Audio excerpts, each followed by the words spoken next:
Hey all, Glenn Kirshner here. So friends, can I tell you something?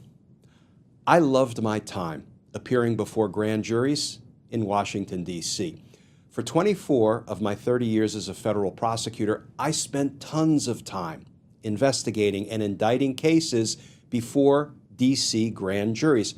And let me tell you, friends, grand jurors sacrifice much to perform what is an extraordinarily important public service, a civic duty. What do they sacrifice? Well, let's talk about their term of service. How long do grand jurors sit? This may be more than you want to know, but in D.C., because we're a federal city, we're not a state, we have this sort of unique jurisdiction there. We have two kinds of grand juries. We have a Superior Court grand jury, and they indict cases that are mainly local cases, though not exclusively. And then we have a federal court grand jury, actually several federal court grand juries, and they, as the name would suggest, indict primarily federal cases. However, in this interesting jurisdiction we have in D.C., Superior Court grand juries can return federal indictments, and federal court grand juries can return Superior Court, local indictments. Here's how long grand jurors serve. In the Superior Court grand juries, they serve 5 days a week for 6 weeks.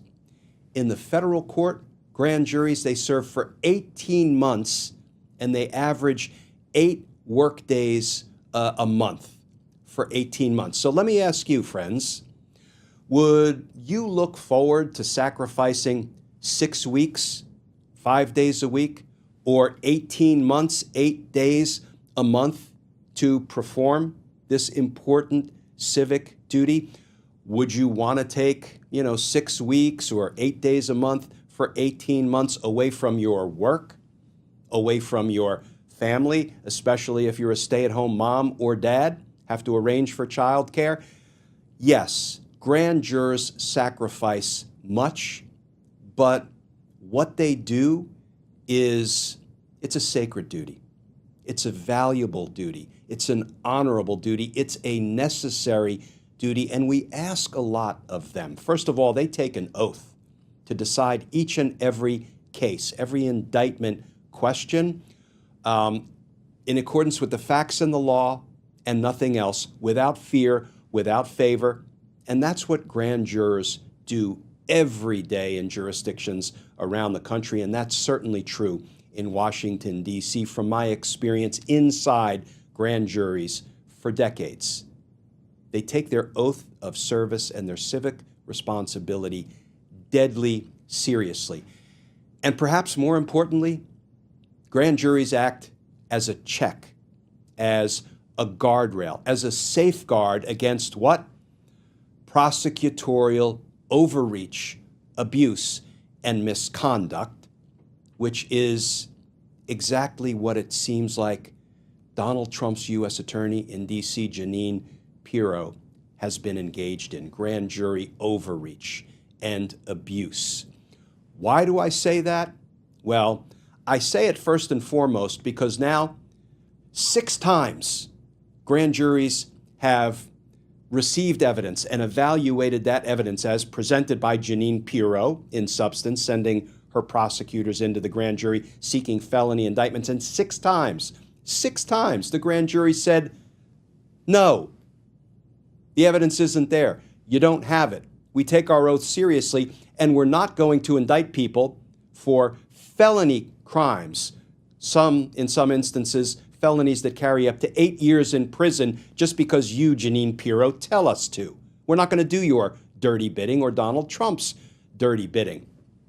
So what might be prompting this? Well, first and foremost, it's obviously the grand jurors taking their oath deadly seriously and refusing to return charges that are not supported by the facts or the law.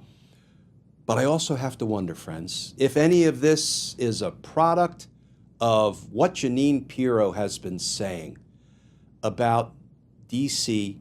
grand jurors. That is the community that she is sworn to protect and serve. Let's start with what Jeanine Pirro is saying about the grand jurors who refuse to bend to her will, and then we're going to look at some of the new reporting about what the grand jurors have been doing in specific cases. But first, listen to this, friends. This is some reporting from the Daily Beast about a segment that Jeanine Pirro did, on her former network, Fox. And the headline is, Fox News grills Judge Jeanine on sandwich indictment fail. I take exception with calling her Judge Jeanine. She now, unfortunately, is U.S. Attorney for the District of Columbia, Jeanine.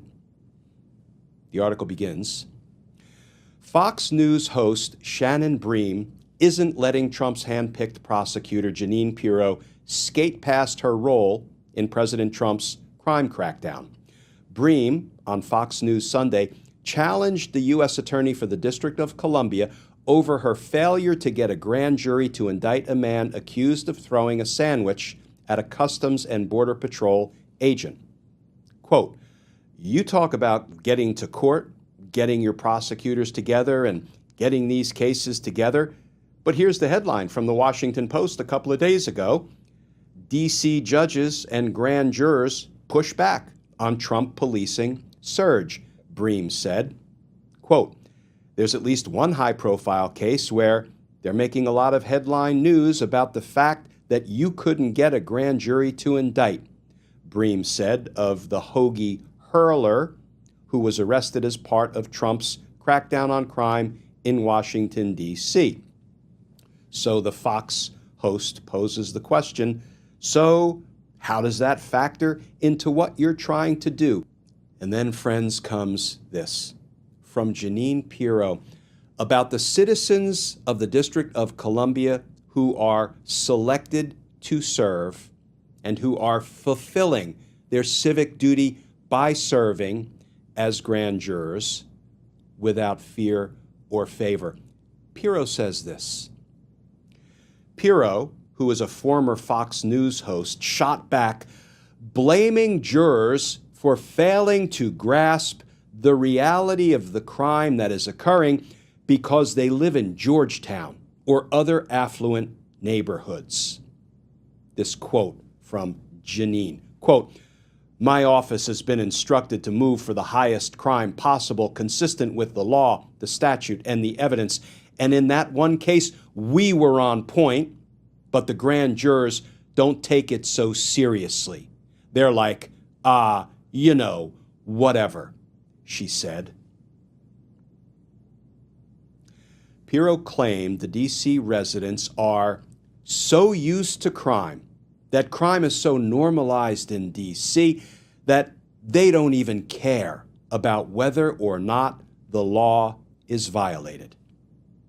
She said, "This was the very essence of my problems in D.C., and that her plan is to turn this ship around as President Trump has directed." Friends, in all my years as a prosecutor, I have never once heard a United States attorney publicly berate, demean, or disrespect grand jurors the way Jeanine Pirro did.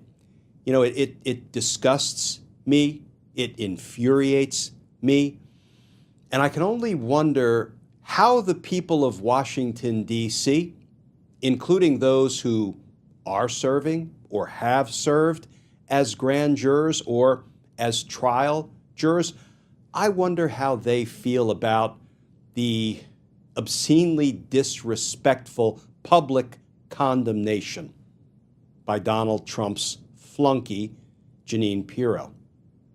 Well, we may not know how they feel about it, but we do know what the grand juries are doing. Here is some of the new reporting from NBC News. Headline, D.C. grand jury declines to indict another defendant amid Trump's crime crackdown.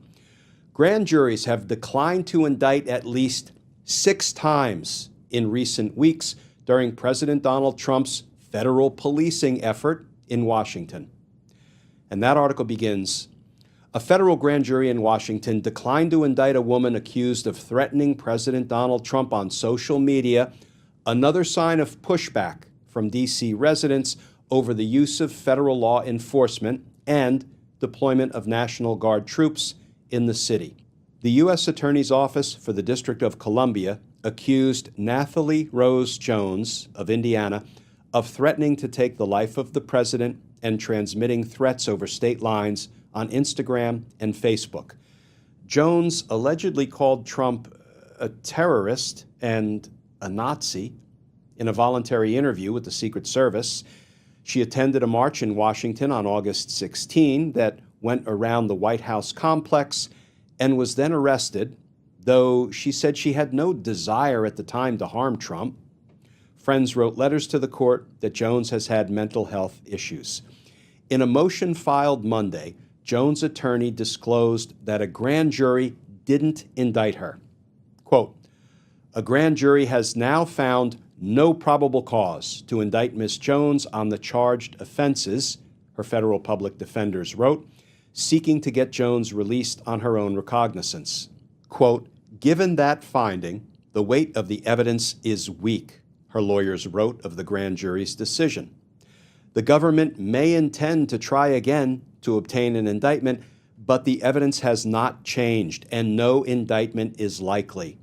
For this reason, the court should release Ms. Jones on her personal recognizance to appear if required.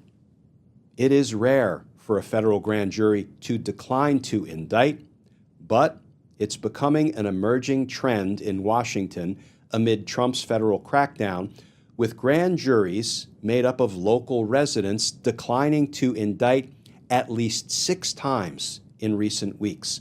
Last week, a grand jury declined to indict a former Justice Department employee, Sean Dunn, who was seen on video tossing a hoagie at the chest of one of the federal law enforcement officers patrolling the streets of Washington. Dunn has become a symbol of opposition to the federal takeover among D.C. residents, with Banksy-style art depicting a man tossing a sandwich appearing around the city.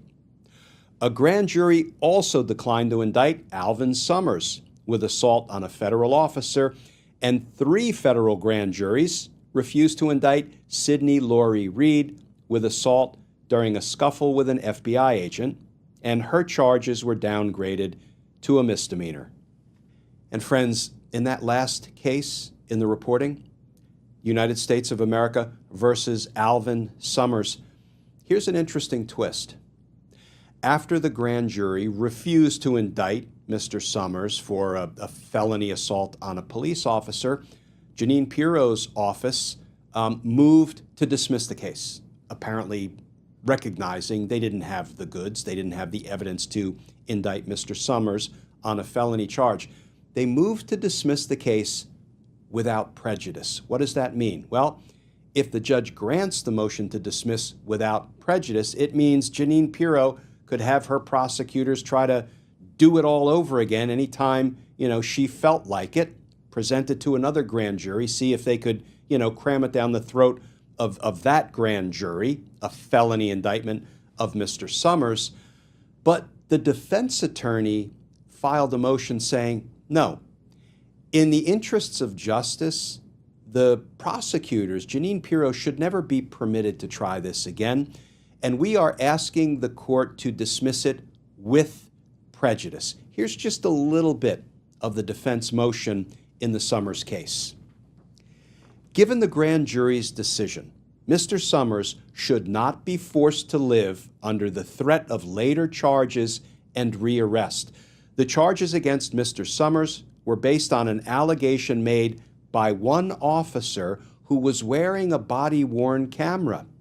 That officer's testimony was rejected by the grand jury, presumably after reviewing the body-worn camera video, allowing the government, that would be Jeanine Pirro and her prosecutors, allowing the government the possibility of rebringing charges under these circumstances is prejudicial and unwarranted. Wherefore, the court should dismiss the complaint with prejudice. And friends, I just checked the court docket in the Alvin Summers case. The judge just ordered Jeanine Pirro, her prosecutors, to file a reply to the motion filed by Alvin Summers' defense attorneys, seeking to have the charges dismissed with prejudice, such that Jeanine Pirro could never attempt in the future to gin up those charges again. So remember when we talked about the grand juries a few minutes ago that sit in Washington, D.C., the ones in Superior Court and the ones in federal court? In Superior Court, there are like 4 or 5 grand juries up and running simultaneously at all times. I think there are at least 2 or 3 in federal court. They sit for a term of 18 months, 8 days a month, up and running simultaneously. That's a lot of grand juries. Thank goodness that it looks like 6 of the grand juries have already performed that all-important civic responsibility of being a check, a guardrail, a safeguard against Jeanine Pirro's overreach and abuse. Thank goodness for grand juries, because justice matters. Friends, as always, please stay safe, please stay tuned, and I look forward to talking with you all again tomorrow.